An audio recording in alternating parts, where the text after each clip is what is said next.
বন্ধুরা, আমি আজকে পাইনঅ্যাপেল কাটা দেখাবো।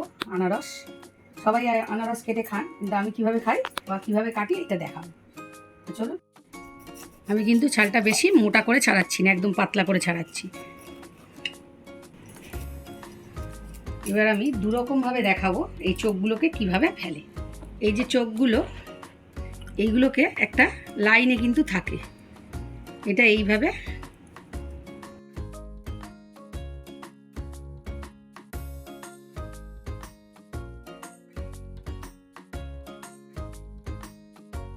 দেখুন পাইনঅ্যাপেলটা ছাড়ানো হয়ে গেছে একদম।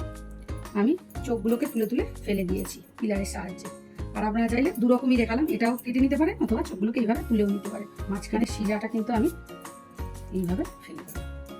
এবার আমি একটু বিট লবণ ছড়িয়ে দেবো এর মধ্যে।